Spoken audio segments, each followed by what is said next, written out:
My grandfather, Robert Jebediah Freeman, after a lifetime of odd adventures and strange mishaps, decided to spend his last days in the warm embrace of suburbia. So he moved to his perfect house in his perfect neighborhood, but he was still searching for his perfect woman. For what reason? I have no idea.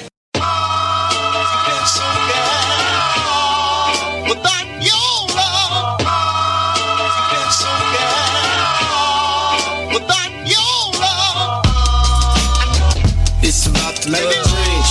Do it with some soul and a little love change. Yeah, it's about the love change. Do it with some soul and a little love change. You can't make a change unless you got the love change. Do it with some soul and a little love change. You can't make a change unless you got some love change. Do it with some soul and a little love change. We started from the bottom, talking about the roots. Every time I'm in the booth, I gotta shoot the truth. My art is my art.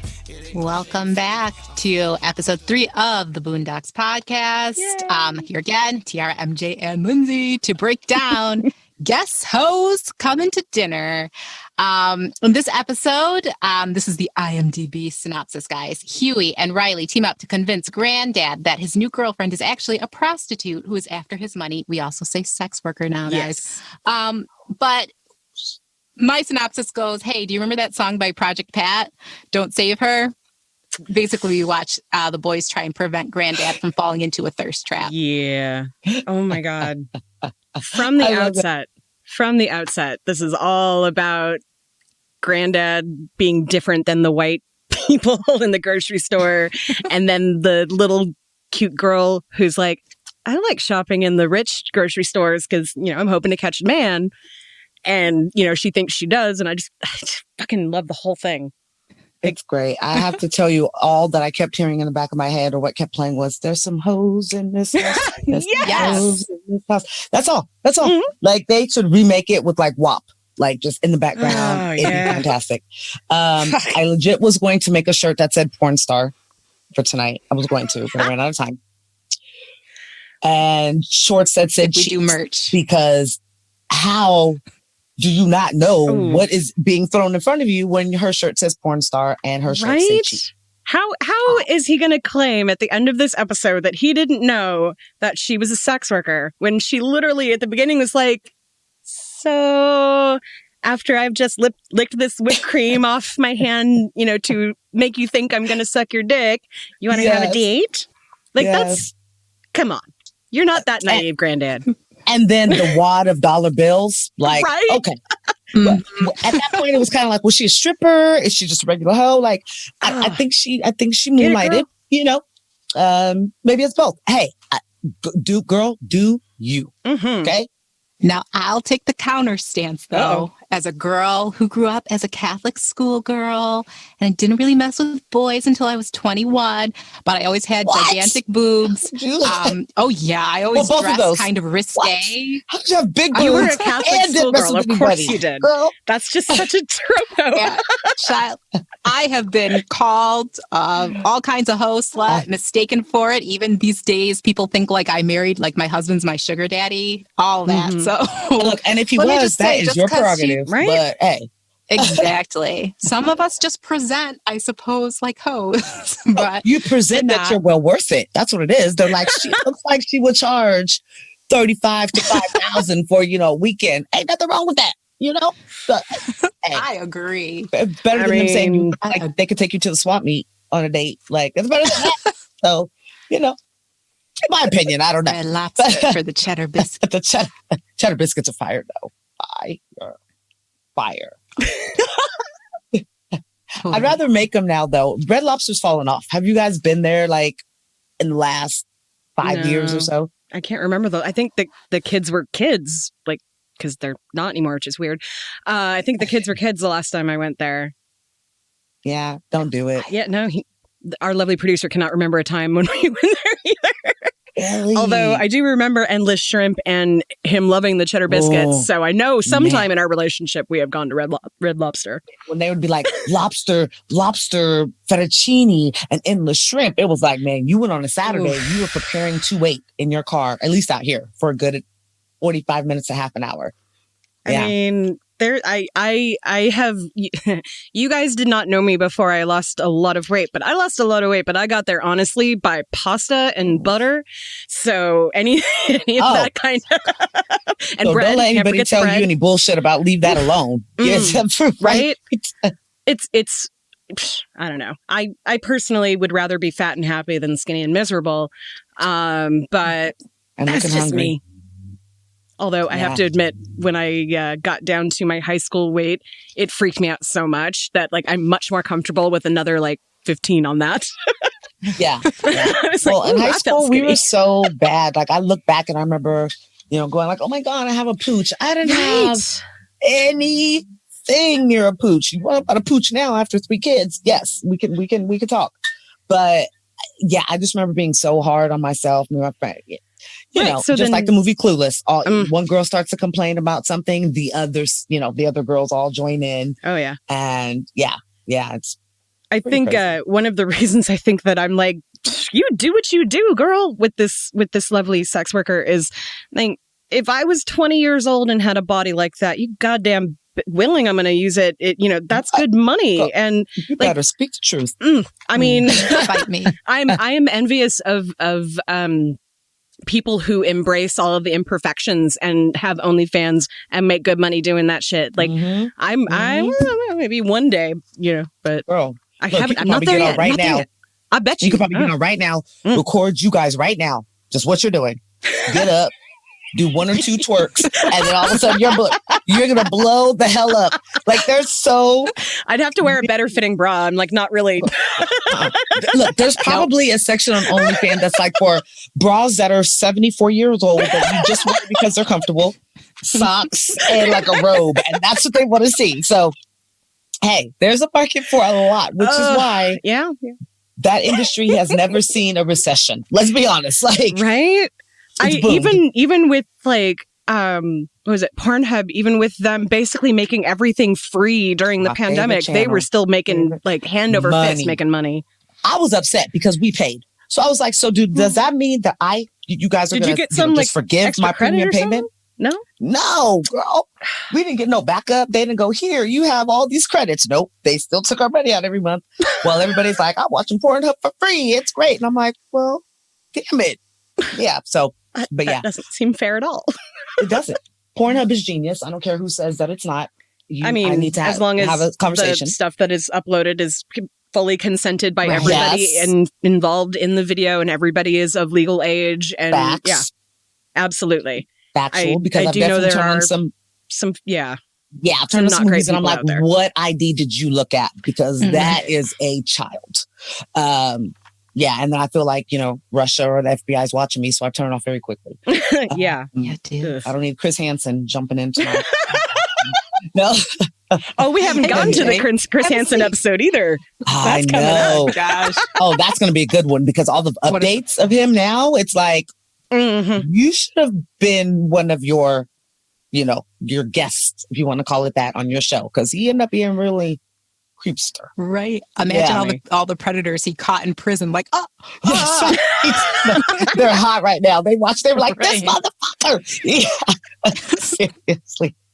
That was some good TV. Wow, the shit that we watched and like what has taken over, our society, what we've really been into.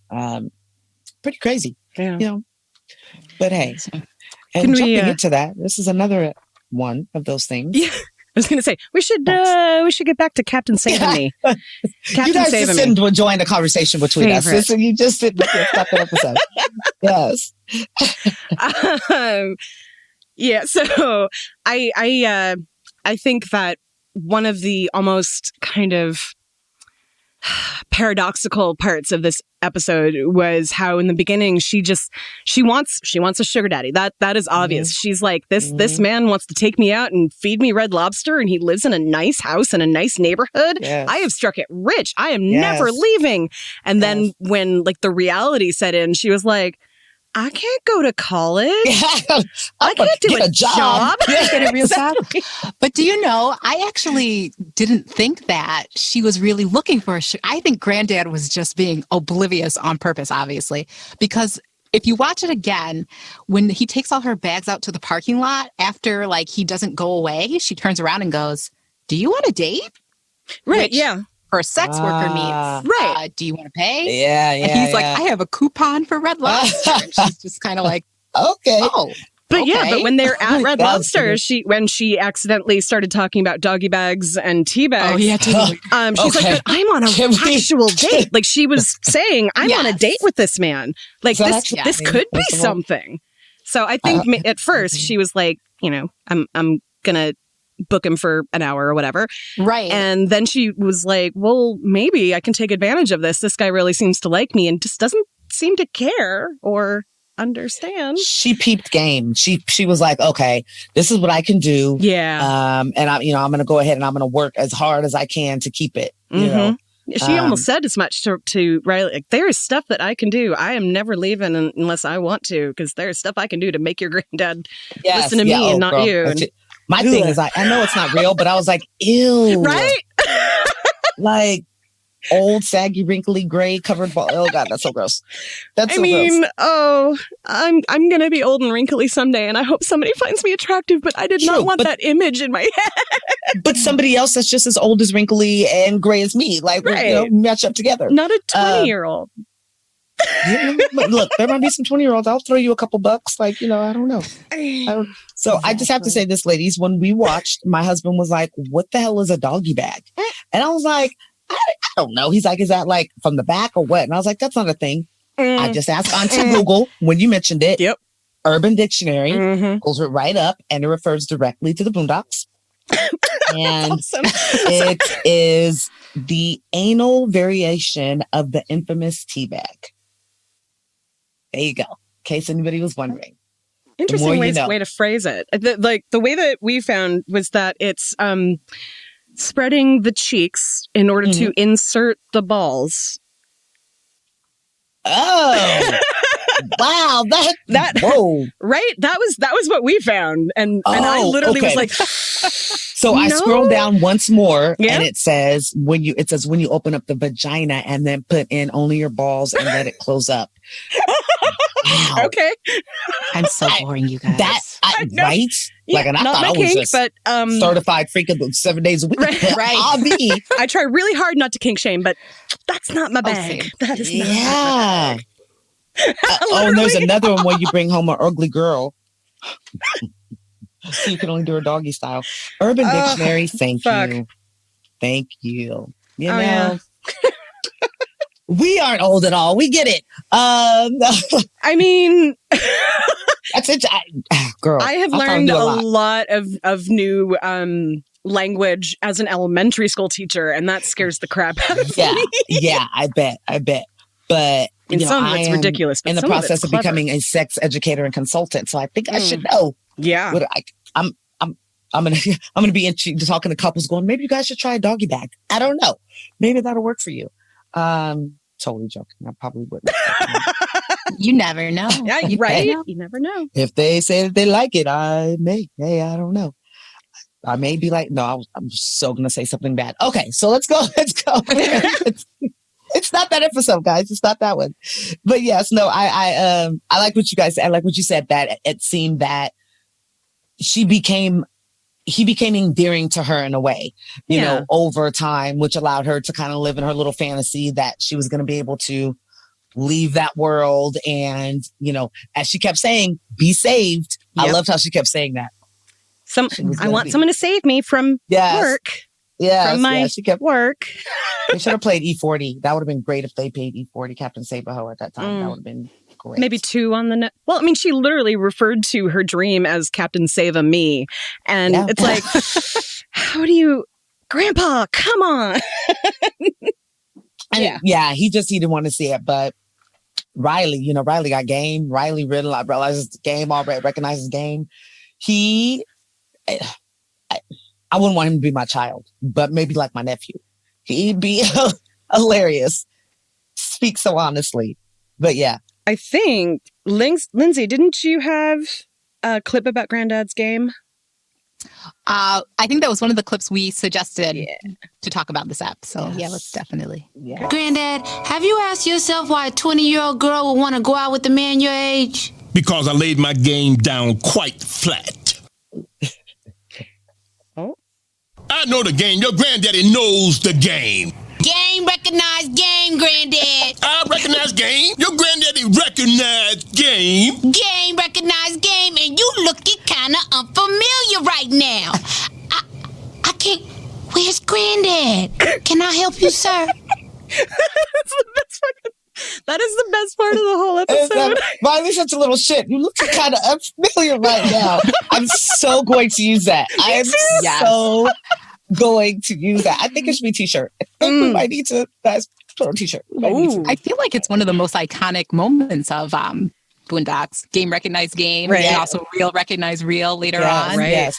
For sure. But I think this just all goes back to what we've kind of already been talking about, which is Granddad knows what he is doing. He does know what's up. Just like most people, in my opinion, in these situationships, they know what's going on. Like when we get more towards the end of the episode, it's just kind of like seeing it really makes him, I mean, even then he's kind of like, no. Yeah. But really seeing it made him be like, oh, fine, I guess I can't deny it anymore. Yeah, but still hold on to hope. But yeah, we'll definitely talk about that. But I did notice that when we first watched the episode, we were in college, or right after college, and we were kicking it hard, and we're, let's just say, very lifted. But I remember watching that episode and immediately going, that's a Friday reference. Because I didn't know that Regina King did both Huey and Riley. I thought she just did Riley. So I immediately was like, oh, how dope is that? She was in that movie, blah, blah, blah, blah, blah.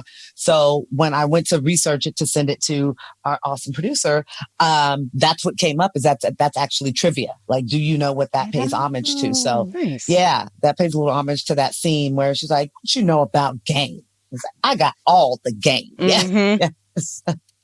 No, I never got that. That's awesome. Yeah. I would have loved if he would have been like, I don't get whipped. You whip that pussy.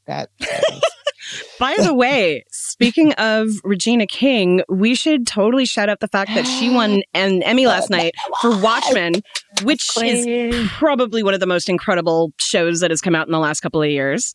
I love it. Love her. That's Brenda from 227. Right? Go, girl. Yes. Yes. Thrilled about that. It's her second one, correct? Was it her second? It's her second Emmy. Yeah. Okay. Yeah. Yeah. Do you remember what so kudos. All the roses to you, girl. Snaps. That is awesome. There was a lot of Black excellence last night at the Emmys. It was. Zendaya's outfits, like back again to wishing that I was 20, that like being able to wear something like that is the only reason I would want to be 20 again. First of all, to have her style at 20. Right. I would never want anybody to dig up what the hell I was wearing at 20. Oof. And thought I was looking. Ripped jeans and stained t-shirts because I lived in Seattle. And that's what we wore. I can clearly remember when jellies came back out, but they made them in like platform form. Uh-huh. Yep. Yeah. Had them in all colors. Cowboy hats. Yeah. Warm with pleather. It's not, we don't need to. Yeah. Let's just say, I don't want anybody to ever dig up my shit. I will never look like Zendaya ever. She is, I love that she's from Oakland. I love that she's from a multicultural family. I love that her family has taught her what it is to be a Black woman, even though you are multicultural in today's world. I can sit up and watch Casey Undercover like it is a drama, knowing that it is a kid's show on Disney Channel. I can sit up and watch it and laugh my ass off.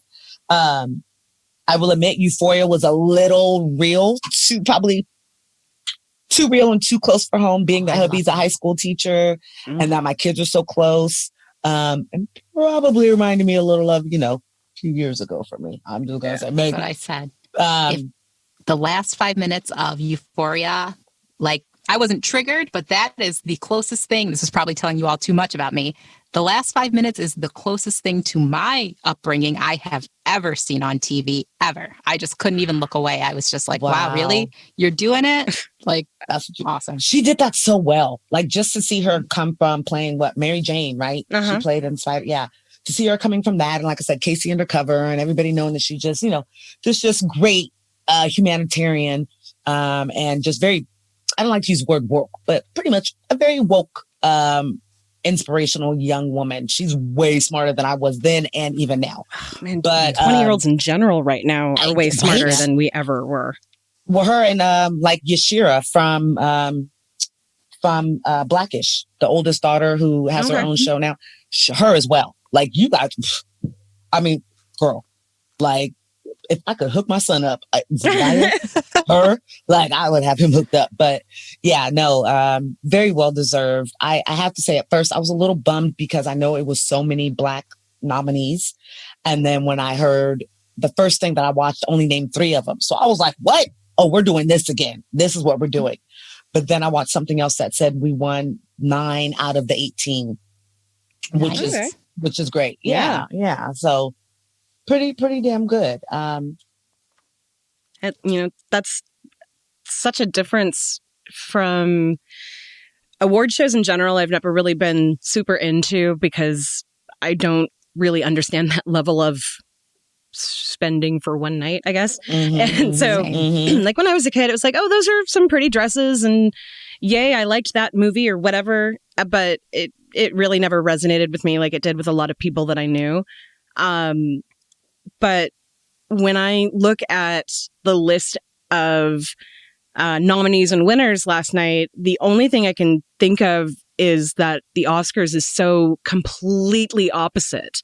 Like the Emmys has so many cultures represented in all of the things that and the Oscars might have a token Black director or like maybe they'll have 2 Black women and they'll be the only Black people who were nominated at all.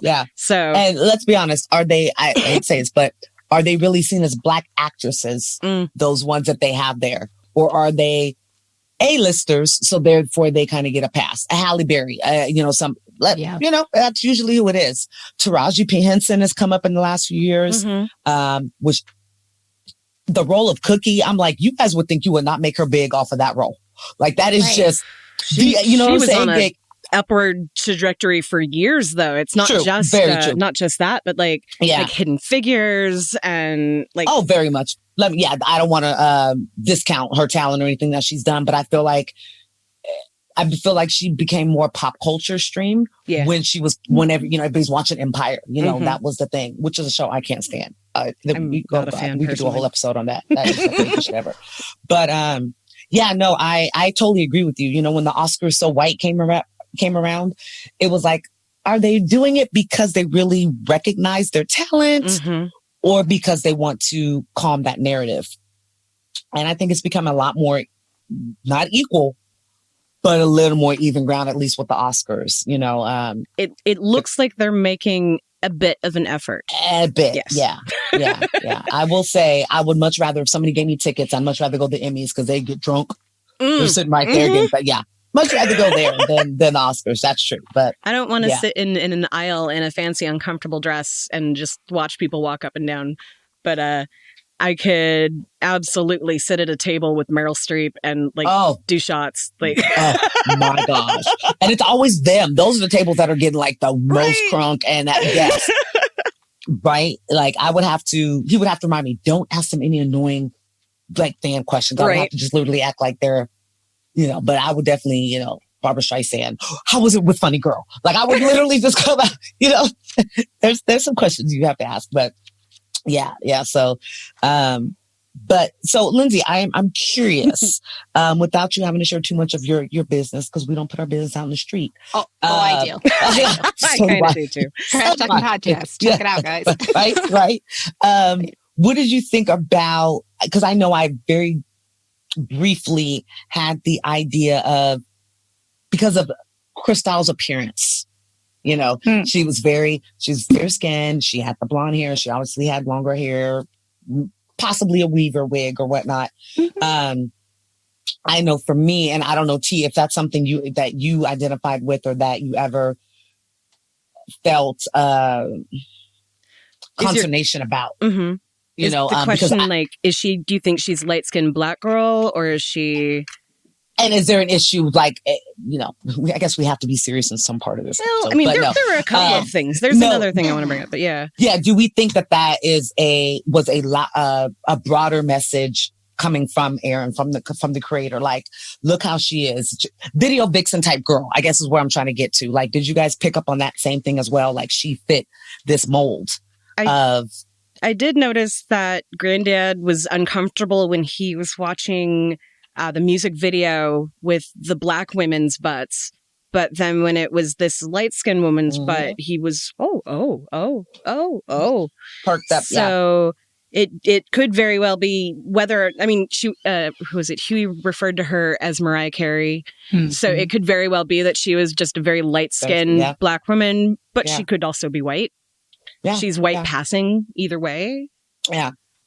Yeah. And I could see that because I think that if you really dig deep into it, the pimp name slipped back and like how she was able to be manipulated so easy. We know that, let's not bullshit. We know that overall there's a wide belief that white women are much more submissive and easier to kind of play games, mind tricks on. So I'm almost certain my dad played into that fantasy in the 70s. Yeah. Oh, shit. Especially in the 70s. And thus I became. Hey, here I am. No, but no, it's true. You look at blaxploitation movies. You look at, what's his name? Slim. The pimp that wrote the book that like most rappers like I read, and it's like a kid's Iceberg book Slim. or Thank you. Yeah. Iceberg Slim.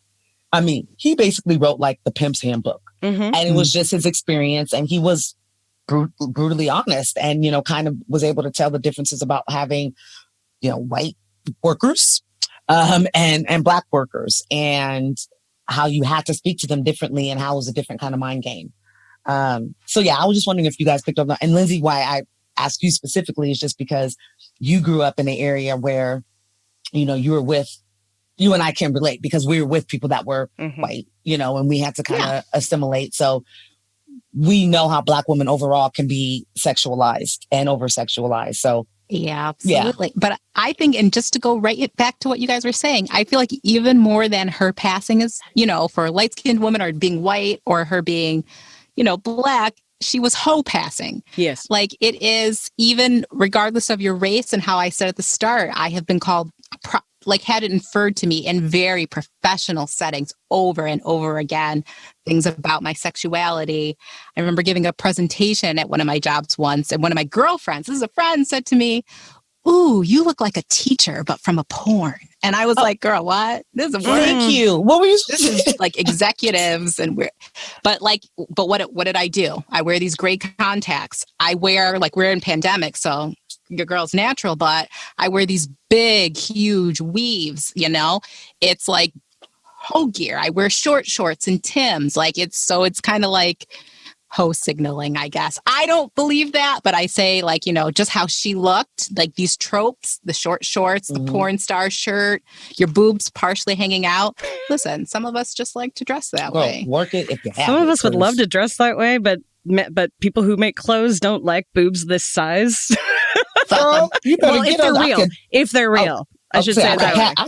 I'm gonna send you something. You definitely can. Now, it's just how you rock it. You might see a little areola. I could send you some pictures too. You almost made Dean spit on the computer. That was fantastic. Yes, he's like anime nosebleed.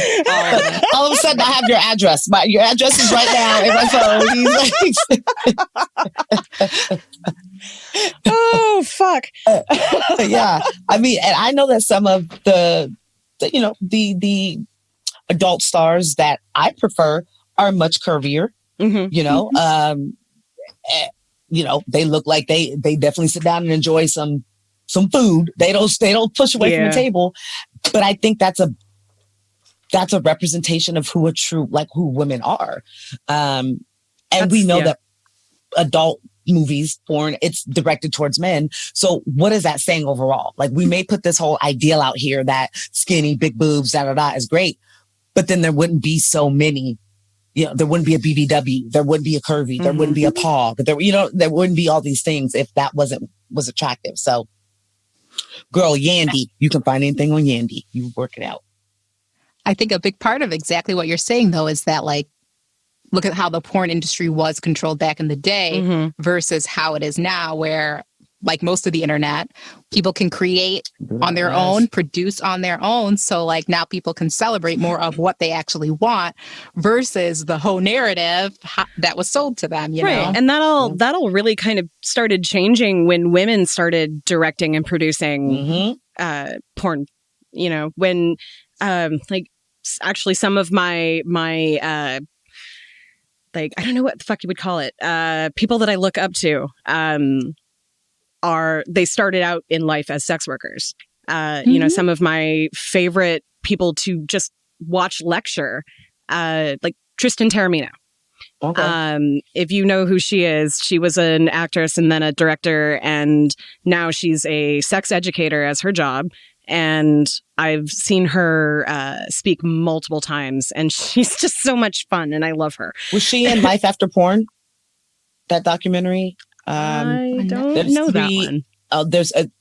There's still on Netflix. One of the longest things I've ever had on Netflix. There's three episodes of it, and they pretty much go from, like, they cover from the beginning to now, and then they go back and they talk about women in porn, and they talk about that shift, and they talk about how it used to be, you know, when it was very Jenna Jameson. And that's when I kind of first start watching it, where everybody was glamorous and beautiful. It's because women got involved.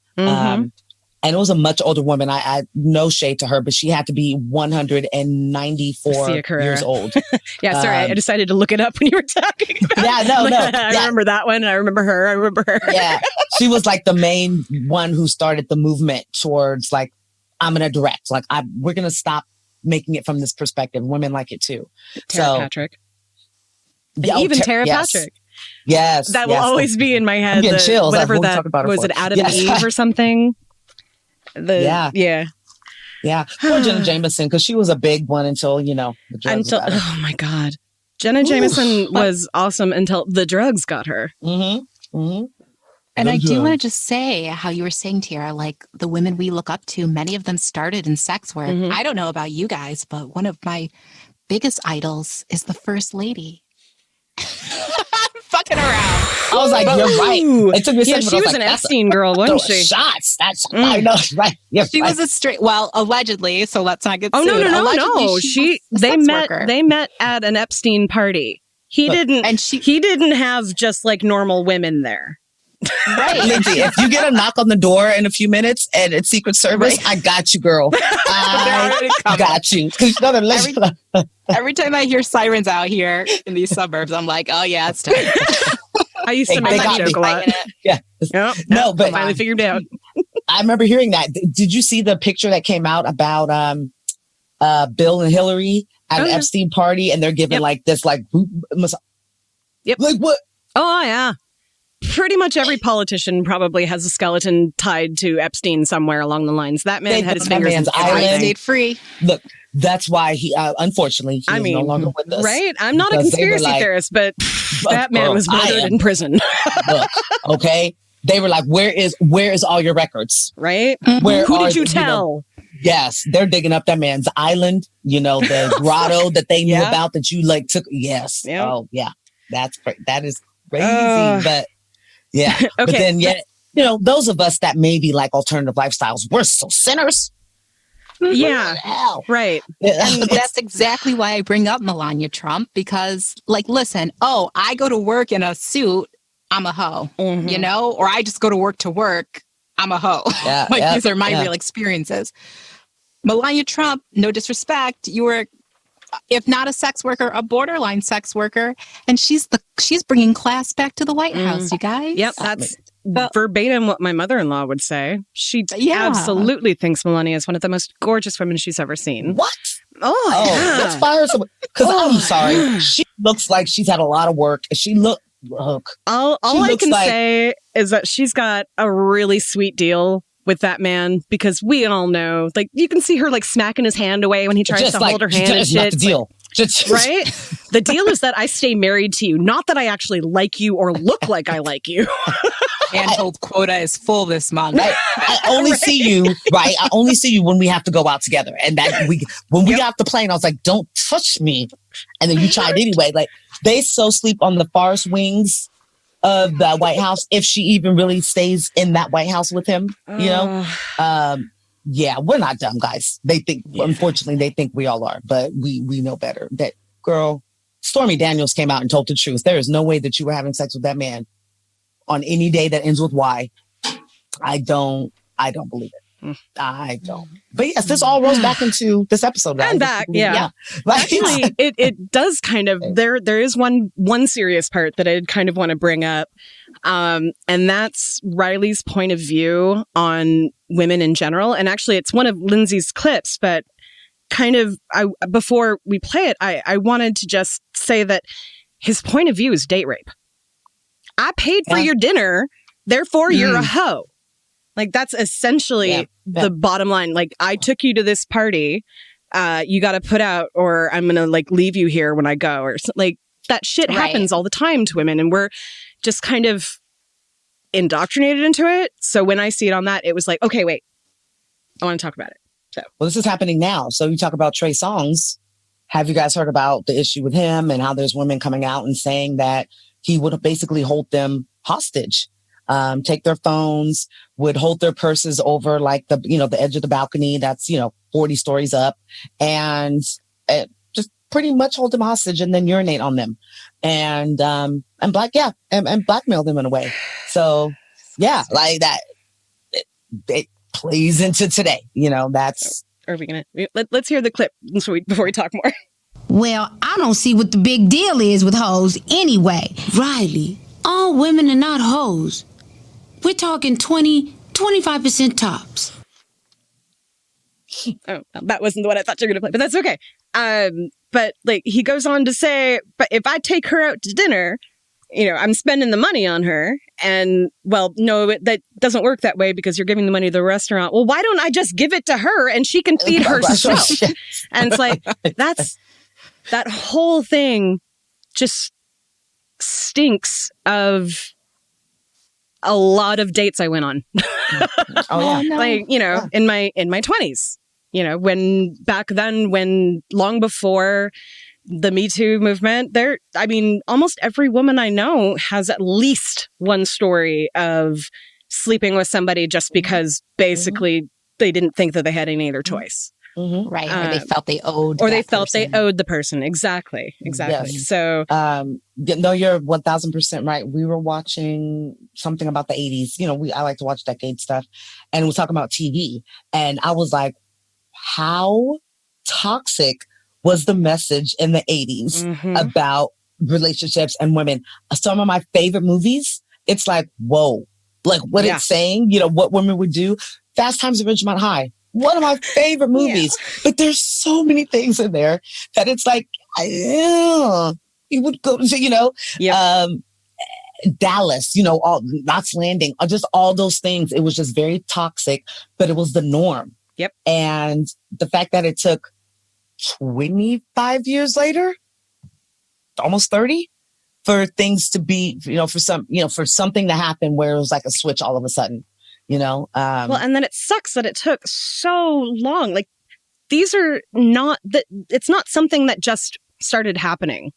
That's not something that 15 years ago was new, or in the 80s was new, or in the 50s was new. Like, this is how women have always been treated. And suddenly there are so many men who think that women not being treated that way means that, there's something wrong with this picture and, the woman's crazy or, whatever.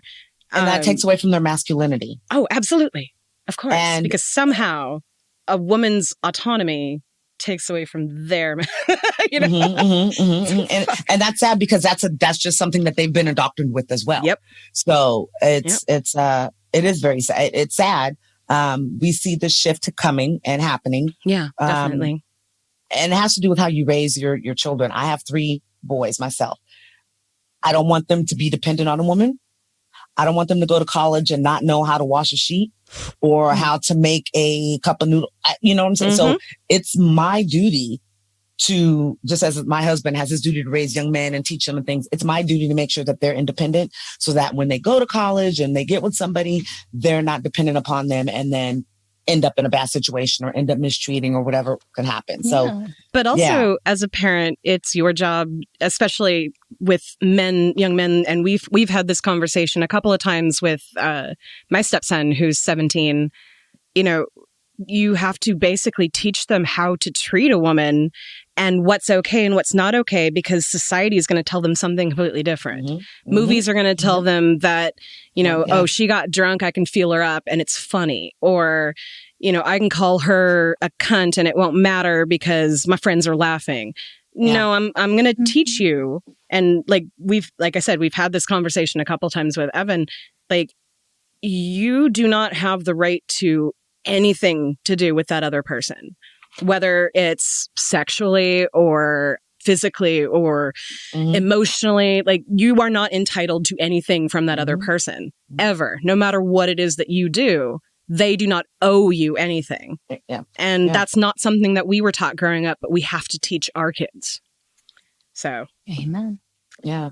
So how does he listen to rap? Does he listen to, okay. So I love trap.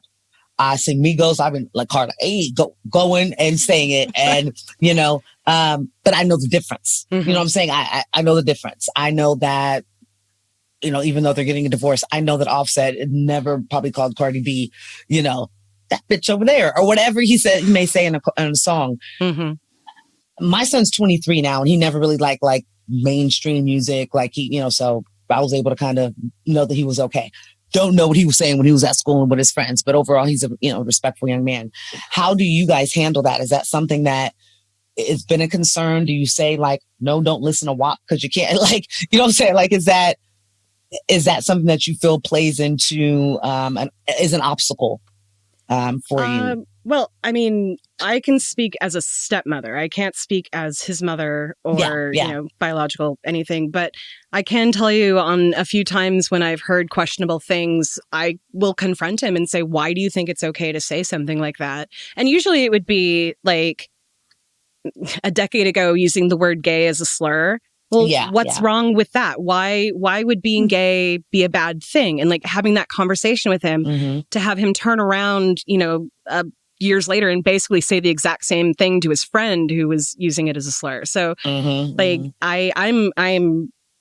confrontational when it comes to that kind of stuff because I want it known how I feel when it's something that I think is really important. Most of the time I'm like, you know that that's not appropriate. He still doesn't swear in front of us. He's a good kid. And his friends are silly, but they're good kids. And the music that they listen to, I think for Evan, it's the culture and the friends that he has. And, because like when he's here, we don't hear him listening to music. He's playing video games or whatever, but he'll listen to whatever his friends are listening to. Yeah. But and that's understandable. He's also, very open about, so this thing happened and it bothered me and I want to talk about it. And so he will bring up stuff too when he's confused or questioning. Yeah. Am I missing anything in that? Yeah. So I think we were really lucky. He doesn't listen to as bad, I guess, as toxic a music as it could be. At least I don't hear it. And I'm pretty sure that his mother would not allow it in her place because she considers herself a feminist. So, I said it that way on purpose. I picked up what you was putting down. I got you now. Yeah. I mean, I don't have children, but I'll hop in on this. Like, listen, I was gonna a big part of just me being me is that I like to say things the way they are, even if that disturbs people. So like I even wrote in the show notes to this, like it trips, even though none of us have any issue with sex work or anything like that, it just trips me out how so many people do. Meanwhile, I'm working these corporate jobs for all these years and I'm looking at all of these people like, hey, this is a different form of sex work or prostitution. We're just not doing it for sex. You are compromising yourself. You're compromising your morals. You're giving up all kinds of shit to just get out here and do what a CEO named Slickback wants you to do. Right? So, you are selling your body, whether it's on your back or on your butt. Yes, your soul, like your soul, your morals, time with your kids. You're giving up all kinds of stuff out here chasing money. Probably your health because you're stressed out all the time and not sleeping very well, maybe not eating very well. And people in physical jobs, don't even get me started on that. Oh, and let's not terms and I joke about weird. I call my sisters hoes. Hey, ho. Yeah, among your friends is different though. Yes, they know I'm joking and all this kind of stuff. Those bitches over there. Oh, yeah. Like, and it's all about even how you're talking about with your son and stuff. Like, and I mean, I know for a lot of people, this is where the line gets fine. But I think even in how you questioning him and having these conversations with them, there is very much a big thing with intent and how you speak to people and how you engage with people. And that intent is more transparent, I think, than a lot of people want to admit. You can still I could hop on the podcast and Dean could say, hey, ho. And I'd be like, what? And totally know you're joking. But I just feel like, whatever, which people have a right to do. But I feel like if you teach a person to kind of be tuned in, thoughtful in what they're saying and what they're doing, you're good. You're good. Yeah. No, I agree with that 1000%. It's very funny because we've always been very honest and open with our boys. I don't listen to Kids Bop. I'm not a kid. I'm not listening to that garbage version of Uptown Funk. I'm not doing it. I need to find the name of it, but they've done some questionable ones that they've turned into Kids Bop lately. And I think they should have a Kids Bop contest for WAP. I'm so ready. That would be oh my! Could you imagine a bunch of kids? Oh God, that would be great. Great. They always have routines and videos. Why they still have videos of Kids Bop? I don't know. That universe, please hear that. Cardi, that just put it out there, right? Put it up there. But no, I mean, we've always listened to what we listen to. Not to say what they're saying, and my boys, as you can tell, like their mother, they talk a lot. So if they have questions, they ask. So my son, I love Migos. There's a song we listen to called Kelly Price. If you don't know it, please do yourself a favor and download it. But in it, he says, she gonna eat this Molly like it's rice, right? Hey, we're driving. And my son goes, so is Molly a drug? And if so, why should we eat it like rice? Because I don't like rice. But I don't know, is Molly different? Does it taste good? Like, what is it? And we're like, my husband and I are like holding each other's hands like, parent moment. Okay. So we just, where to start? So we just said, what do you think? Why would you think it's a drug? We want to break it down because I know that my parents said don't. And I did because there was nothing else that came with that don't, so I feel that it's imperative. I love the YouTube parent react videos. That is awesome. That is a great way to bridge, parents to what music kids are listening to. Because I'm sorry, y'all listen to garbage. The SoundCloud rappers and everybody's name is like Mumbo Jumbo, Rainbow Star. And you're like, he's fire. What? Little rain boots. Right? Oh my God. We had special ed. We had heavy D, and heavy D. Even at our worst times, Tone Loc. Tone Loc, second to none, just so much better than what the hell you guys put in the name generator on Google and then you go with it. Wait, we had Biz Markie though. Biz Markie, fire. I've met him twice. He's amazing, but but the name is very similar to Lil Pump or whatever the fuck. I'm happy I got to live him again through Yo Gabba Gabba, which I don't know if you guys know, kids show. We talking about that this weekend. I said that slapped. I've never walked around my house cleaning or being in a store singing a kid song just Natalie. Don't bite your friends, and I'm walking around up the stage my God, that was fire. But Biz Markie was great. We paid way too much to take our child to go when he was 2, and it was mainly because we wanted to see DJ Lance Rock and Biz Markie, but. Yeah, we have that. That boy's even, but but the same way that I allow my kids to kind of just listen to what we listen to now, I introduced them to Last Dragon, Curtis Blow. Although they're like, what kind of rap is this? He's just basically saying a 1, a 2, a 3, and a 4, an A, B, C, and a D. And I'm like, well, that was rap, son. Welcome to beginning rap. But I feel that's what our kids are a little more, they have better critical thinking skills.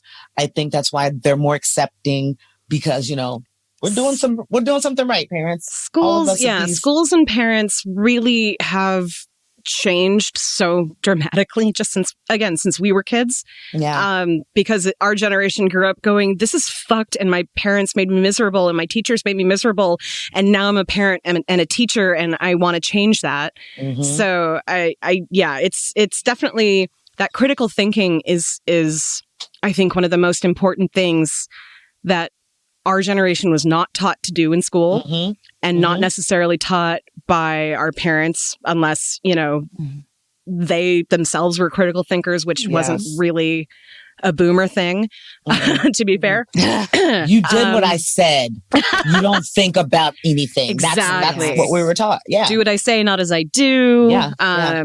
Don't you talk back to me. Don't stand up for your rights, or I will take any right you have away. Oh. I brought you in this world, I can take you out. Oh, yes. Right. Yeah, exactly. Like, well, I'm not going to explain that to you because, I can remember my mom saying many times, don't repeat this. Don't go to school and talk about this. Yes. Like, this stays here. So, yes. And you never quite knew why, Yep. But then they always wondered when they were having their record and, E&J and nights where they were staying up playing records and being all loud while we were hanging out in the hallway listening, because that's what we really heard what the hell you guys were talking about, But yeah, no, that's, that I just love that we were able to have that connection between all of us and, go from one thing to 17 other topics. And And I'm really glad that this episode is so light, so we can actually jump from topic to topic without feeling like we aren't talking about something really important. We get to talk about the bullshit this time. We get to talk about the silliness, and can we talk for a minute about Granddad and how he absolutely refused to see, what was it? MJ had a clip that she had picked out that I think was great. You boys don't know Crystal like I do. She's a wonderful woman. She's in my heart. She's in my soul. I just want to be her everything. Why can't he see any fault in her? Because he meant that. He was wide open. Well, who sang that, babe? That was a rapper back in the day who sang a song called Wide Open. Rapping Forte? I don't know. Yeah. But anyway, wide open. I sound like my mom now because she used to go, her nose is wide open for him. But that's he wanted to be in love so much that he ignored anything that would make it not work. Yeah. Maybe. And we were trying to tally up how much he had spent at that point. Oh God. Just by the little, the little montage of taking her shopping. And when she finally gave it up, because when he said we had relations last night, we were like, you're about $6,500 in. I hope she gave you $6,500 worth in one night. I hope that was the night of your life, Granddad. Right? I hope she had Viagra before we knew about Viagra and helped him out. But he ignored that. But I feel like even, if we really think about how the episode wrapped up, it wasn't a deal breaker. I mean, Granddad was still up waiting for her. Yeah. I mean, till the credits rolled. So, hey. Do you think he knew that the pictures weren't photoshopped?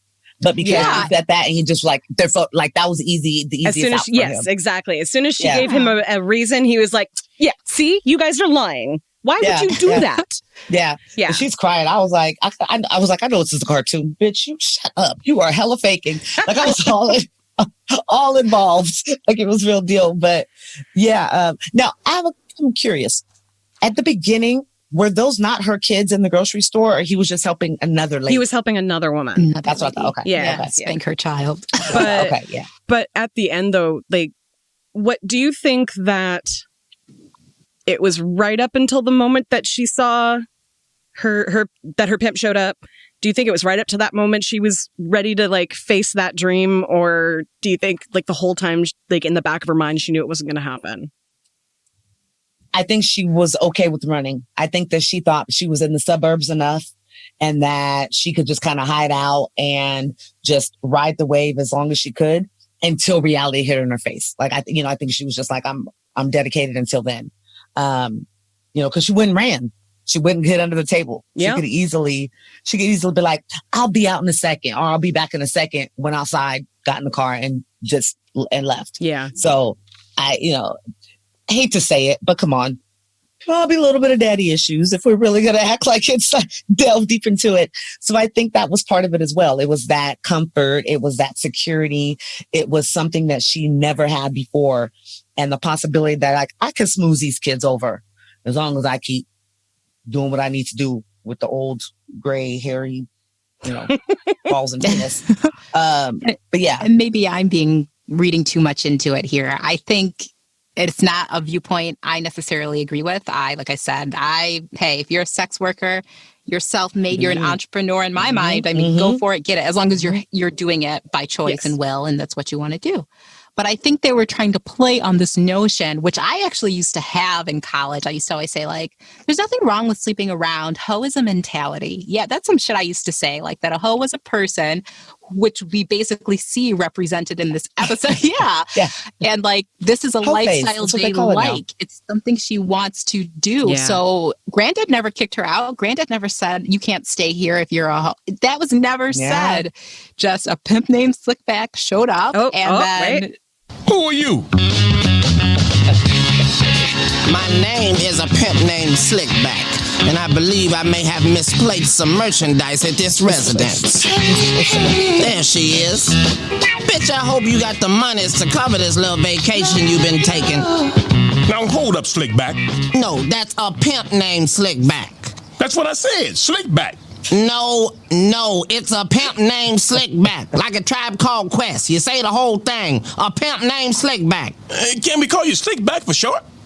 No, nigga, I'm a pimp named Slickback. Crystal, who is this person?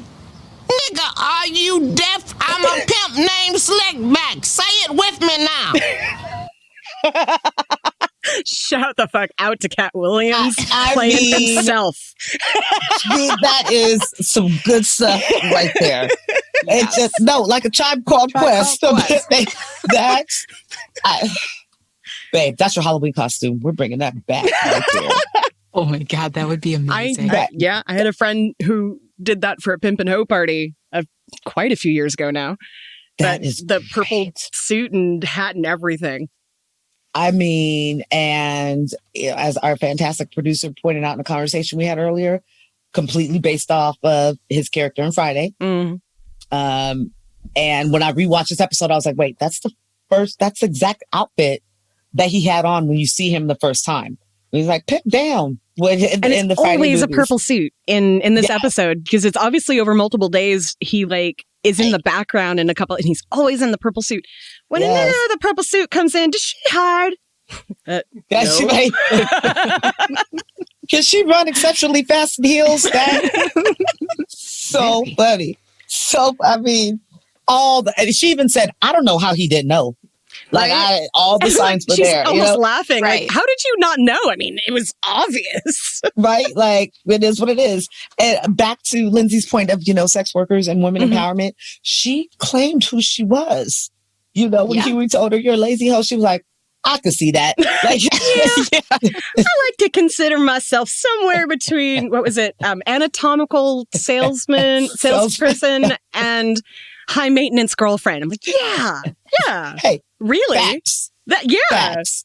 We all twist the words and names of our jobs on our resume to move up. Do what you look. Sugar babies. There are shows on HBO about escorts. Let's not pretend we don't know that it is a thing. OnlyFans has proven that. There are some people that I was like, you have sex?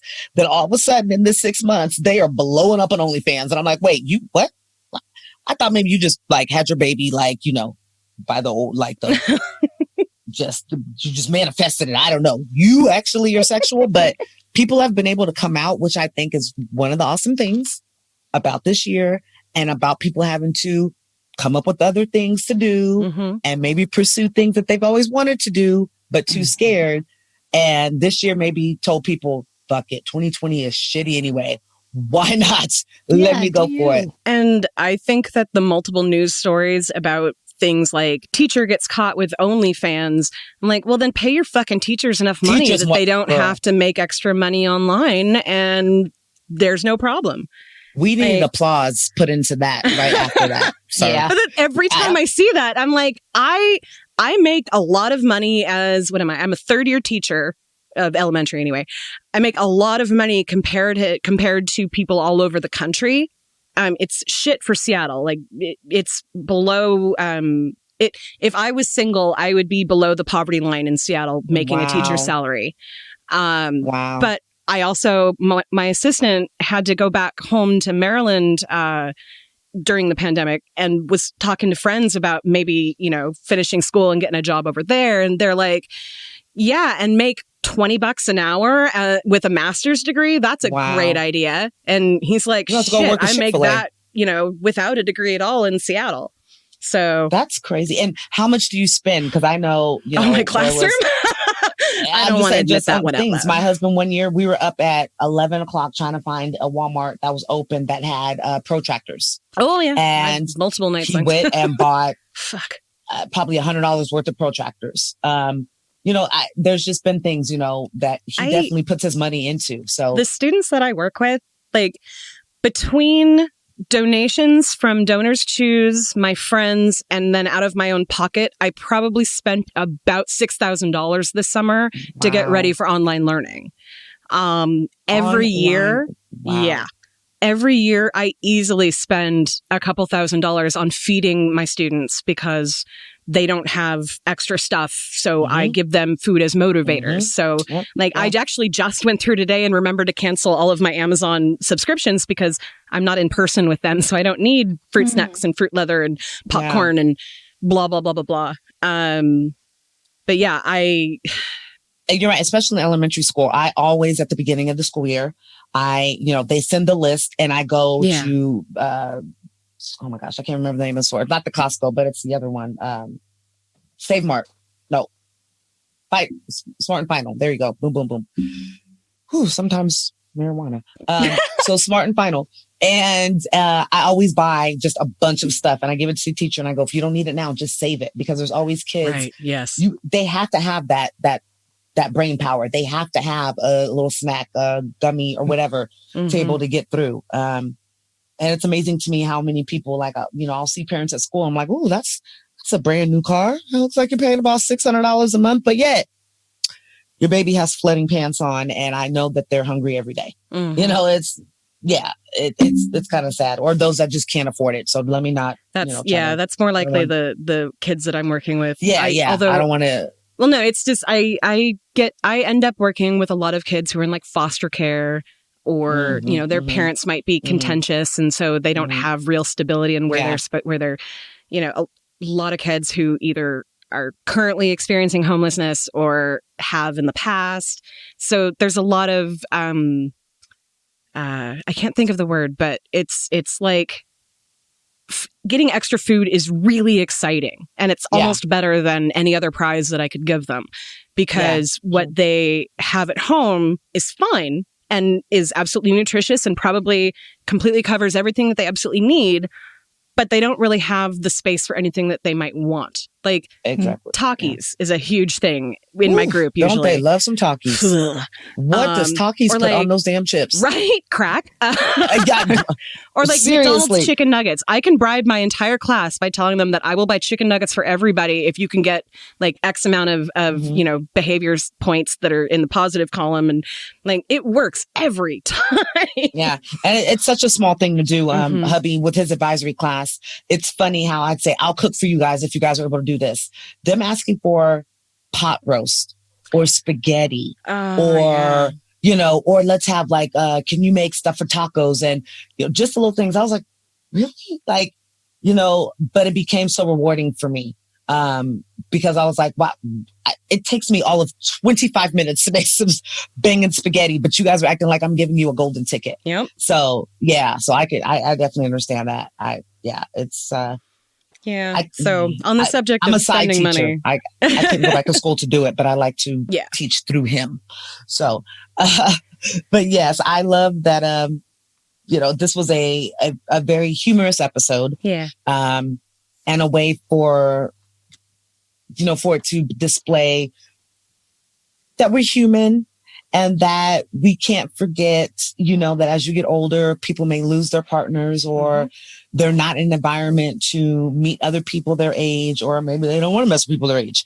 What does lonely look like when you're elderly? Like, has that ever really been a subject of television or movie? I mean, there's been a few movies of like, the two people in their 60s meet by accident and it's kismet or whatever. But like in real life, it's really hard. I know my dad doesn't get out very much. And when he does leave his retirement home, even before the pandemic, it was basically the VA, the grocery store, maybe the library. He Same met routine. people at church. And now whoever lives in his building is pretty much the only people that he's around.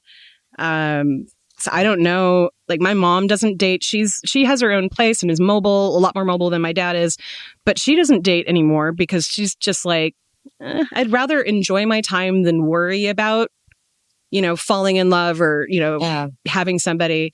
Like Granddad's kind of the opposite there, where he's like, I desperately want somebody and I'm going to ignore all of these red flags that people are pointing out to me. In order to hopefully have the happily ever after that I've been so wanting. So it's funny, but it's also kind of sad. It is. And it's based, I love human psychology. So it's like, me too. You know what it is that at that age, they are who they are. They are going to be who they're going to be. They want to date who they want to date. You know what I'm saying? So it's like, it's kind of to their own detriment and it's unfortunately that's I don't want to say a side effect, but something about being older. You become so resolute in who you are and accustomed to doing those things that you just don't see change, and probably needed to. And I'm not saying this is for anybody, but like if you've been through 4 marriages, maybe you need to look at the common denominator and figure out if you can make those changes. I didn't think that number was that. I'm wife number 3, not 4. So you're good. That had nothing to do with you. I said 4. So, you see, you're also much younger. You're not a boomer. You're not somebody that can talk about the disco and technically else. We are both Gen X, even though we're 10 and change years apart. But technically, we are both Gen X. Yeah, it's so confusing. They just call us whatever the hell they want to call us. Like it changes.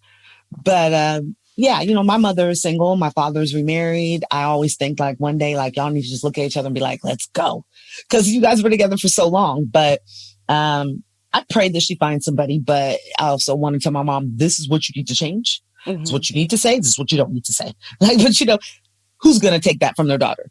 She's gonna keep doing what she's doing. So. But I think it was a very endearing way. Like you saw the boys and how they could be understanding and kind at the end of this episode, to Grandpa, and maybe she'll come back tomorrow, when they could have easily been little shits and be like, told you so. Exactly. It was like it humanized Granddad to Huey. Like he saw him as not just this old man that he's been ragging on and taking care of him. And, he finally sees him as this human who's sad and lonely and just wants somebody to love him. Yeah. And wants to create that family. Yeah. Yeah, definitely. It's, I got a little, not too much, but it was like, it made you think, it took away from the laughter, because after a pimp named Slickback, there's no way that you could refocus, but they did it very well, bringing that back together. So excellent episode. On that note, I think we can wrap up talking about all the things around the show, and maybe do our stupid white people question. I'm wearing my cargo shorts. You are. That's right. You're like, I'm ready. Cool. I have dressed. You have on Birkenstocks too? Oh God. Oh no, those aren't allowed. I'm not a hippie.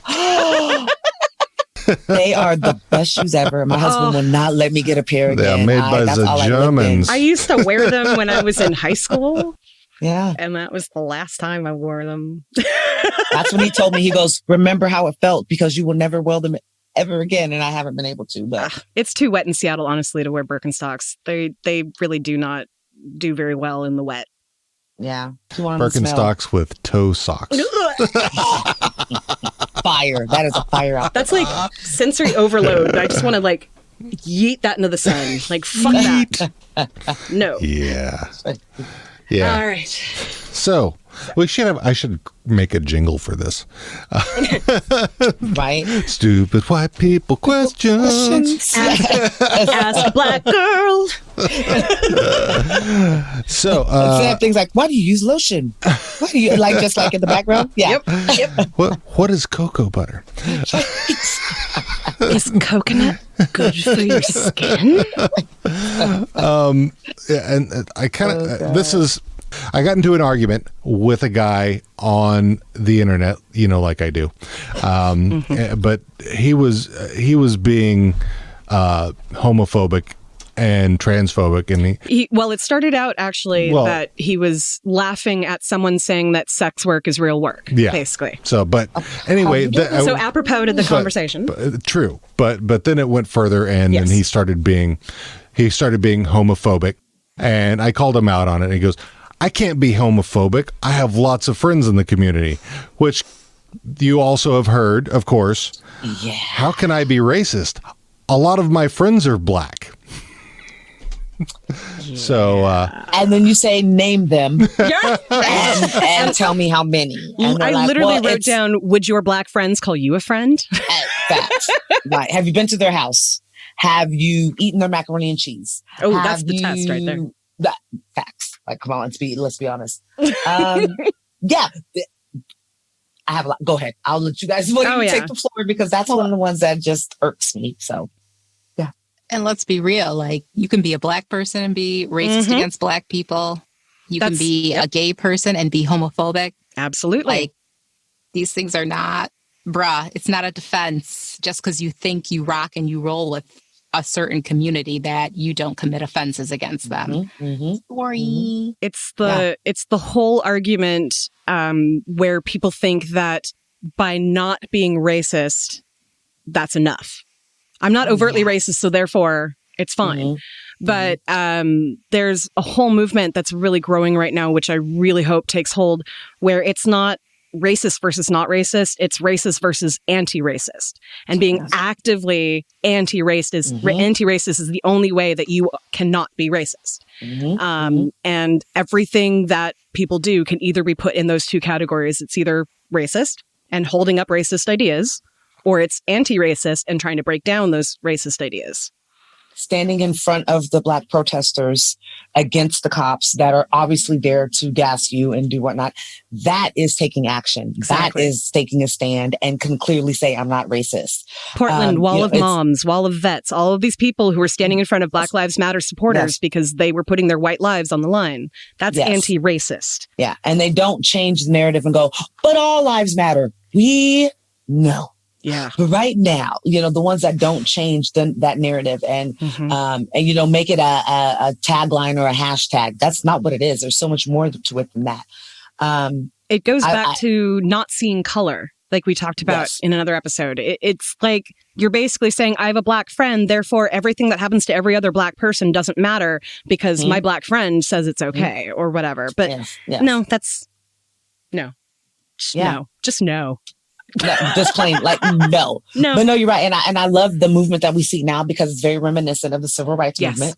And there are tons of people who are, who are not black or who are not part of the struggle, but they made themselves part of the struggle. Who rode buses to go see Martin Luther King speak?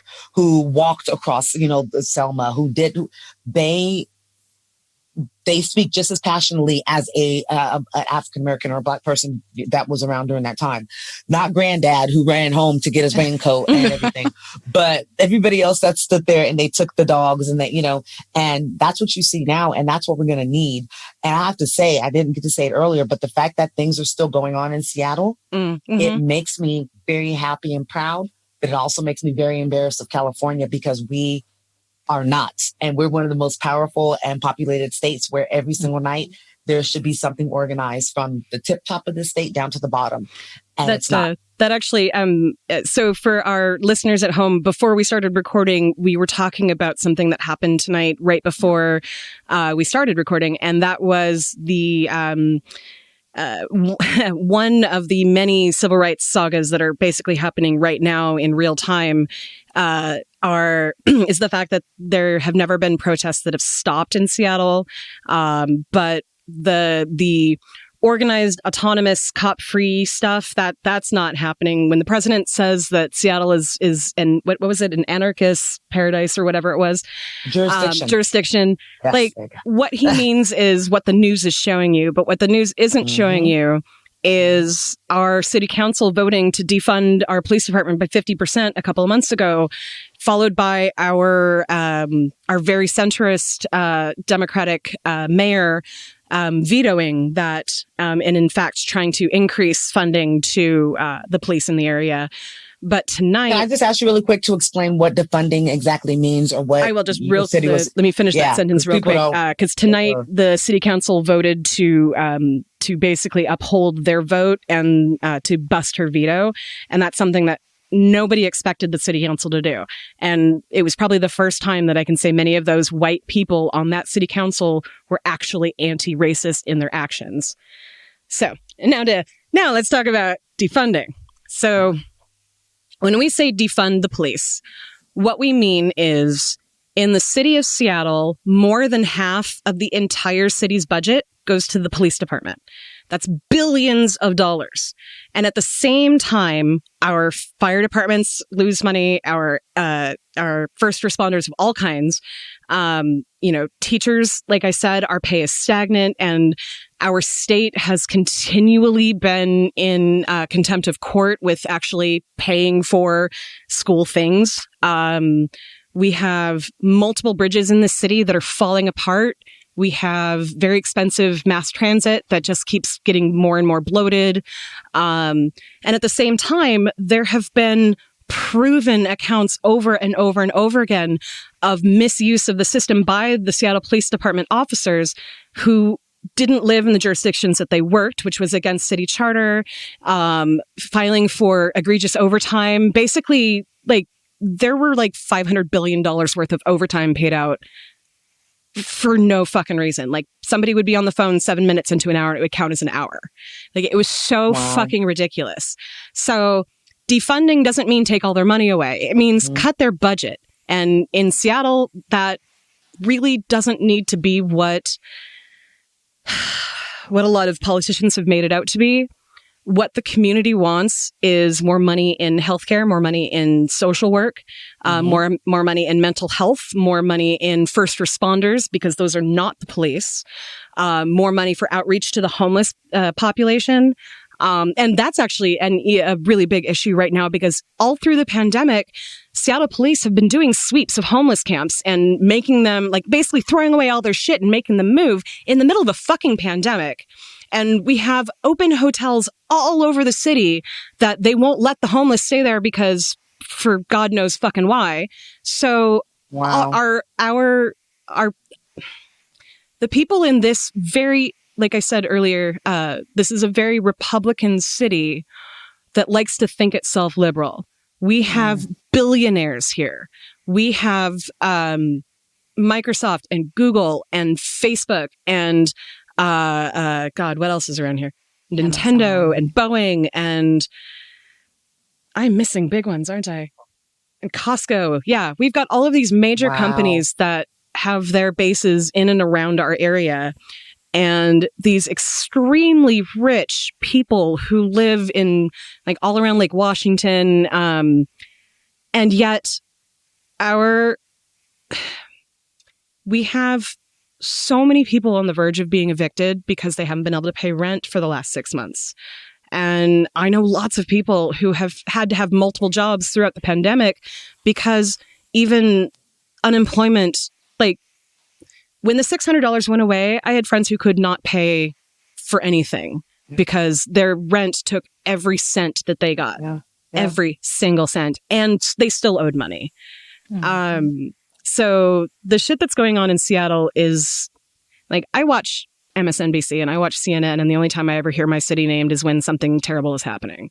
So I know that's how everybody sees it. I know that when the president says that we're, falling into a pit of hell with no cops and, all of that, I know that's because all that he's hearing is what the media is putting out there.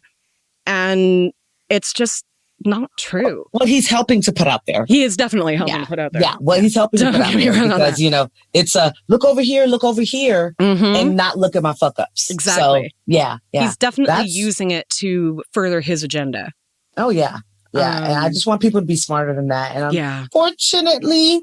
And Portland's going through a lot of the same stuff, too, that Seattle's going through. Mm-hmm. They've actually... their protests have been sustained ever since George Floyd.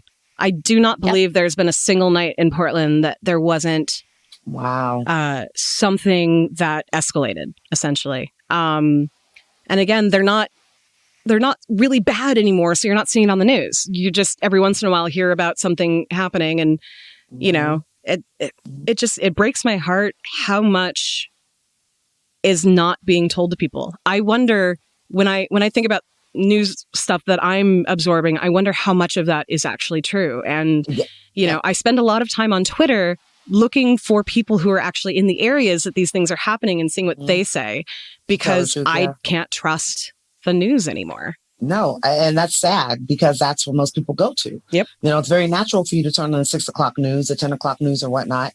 And the lack of responsibility that the media shows now, and they have a hand in the divisiveness of this country right now. Absolutely.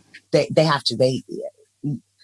You guys can't just pass the buck and say that we're just reporting the news. No, you're doing it, and you're doing it in a way that's not, what is it? Subjective? Yeah. Biased, yeah. Yeah, exactly. Yes. So, I don't see how anybody could, in today's world, could work on like a local news station or could work for any major thing other than Vice News. I feel like Vice News is probably the realest and closest to an unbiased reporting Vice of what's going on. What was the teen magazine that like Teen Vogue? Yeah, that shit is like they get stories out there before I see those on mainstream news, and I fucking love that shit. Right, and TMZ, but unfortunately, you can't really trust TMZ because TMZ has done some shitty things. Like you know, and they want to get tell outraged. The world that someone's passed before you let their family know. I'm just saying, but. Yeah, actually, and I think Harvey is if I remember super it, Trump supporter. He is. Yes, he is. He is. I don't want to hear about when you were a lawyer. I don't give a shit. Now you're the host of a pop. Like, shut up. I don't care. I don't care about when you were on fucking People's Court. You're not. So, yeah. I used to be a big fan, but I've definitely the light has been shown. I've come to the light on TMZ in the last few years. So it's pretty sad, but. Yeah, people, the same way that do your due diligence in finding your right information. When you want to prove that you're not racist, don't say you have tons of black friends that you can't prove or you can't show pictures of or that you know. Well, I mean, even if you can show pictures, that I've got plenty of pictures of people that I'm pretty sure were not happy they were in a picture with me. Right. You know, some of my in-laws, I'm pretty sure are not super happy that there's brown girl in the family. Yeah. But or even like your picture in Vegas and you just happen to get the black people in back of you. Right. And you're like, my friends. Yeah. Right. Yeah. No, you're right. Yeah. So yeah, I think it all comes down to, are you actively trying to help the black community, or are you trying to profit off of it? Are you trying to get some benefit by having a black friend, by tokenizing the people that are around you and making them more of an object than an actual human being? Yeah. And that's what it feels like as a black person when you are referred to as my black friend, or, you know, something like that. It's dehumanizing. This is a big part of it too. It's your reaction and your attitude. I say shit that is prejudice, not on purpose. Never my intention, ever. The other day I was talking with a girlfriend about our podcast, and I mentioned like, oh yeah, the captions will be great for the hearing impaired. And her sister-in-law works with the deaf community, and her sister-in-law was there, and she said, oh, like this is on Zoom. And she was like, oh, like, don't say hearing impaired though. They like to be referred to as deaf people. Like hearing impaired we don't say that anymore. And I said, oh my gosh, I'm so sorry. The end. So when someone tells you what you have just said or done is racist or prejudice, your attitude should be one of, let me correct my behavior. I'm glad that you shared that though. Absolutely. I didn't know. I would have thought that. I would add to that though, it's not just people who are deaf who use closed captioning. I use it all the time because I don't process auditory language quickly. So sometimes I cannot understand what is going on because it's just happening so fast. So there are a lot of people who are starting to realize that that's actually something, the reason why they zone out during TV shows or whatever is because they can't follow it, because auditory processing is really difficult for a lot of people. Yeah. I mean, that's why I think it's great to be able to have people to determine what type of learner they are. Yes. Early on, without having to like figure it out later in life as an adult. Like, well, this is why. I think that if that was identified earlier, that would definitely, change the education system and we'd see some improvement. So, yeah. Well, look what we learn here, guys. We don't just come on here to just talk. We try to teach. No, that's awesome. And we learn. All right. Well, does anybody have any other final thoughts that they want to give out tonight? I mean, I think I've shared enough. I've been talking all night. So I'm really happy that we were able to have a lighthearted conversation, even when it was dipped into the kind of heavier stuff. Yeah. And I'm going to give it out to Crystal. Girl, do you in your porn star shirt and your cheeks shorts. Running in those should all have a porn star shirt and cheek shorts, ladies. Tap Some into of that. Us already do. Girl, look. I can't don't walk let in me show heels you no my more. drawers. It's No. so sad. Hey, whole phases is okay as long as you are comfortable and it empowers you. The yoni is very powerful. We are goddesses. Yes. We're very powerful. So tap into that sometimes, every now and again. Throw it around, see how it works. So now I've got an image. Well, on that note. Don't take this the wrong way, but I need you to get the hell up out of here.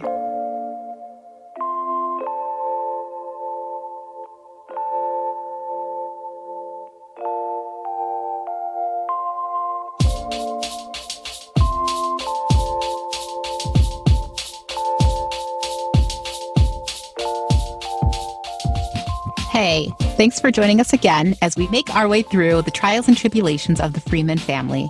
We hope to see you back again next week for Granddad's Fight. Want to know where to find us on the social medias or where to subscribe to the podcast? Just head right over to www.theboondockspod.com/links. Have a stupid white people question you want to leave us? Email us at host@theboondockspod.com or leave us a voicemail at 760-933-8636. That's 760-we-3-undo. Shout out to the artists who've created our intro and outro tunes. Our intro is #MakeAChange by KIRK. You can find them on Spotify, iTunes, and Tidal. Our outro is Good Times by Audio Binger. You can find them on freemusicarchive.org and YouTube.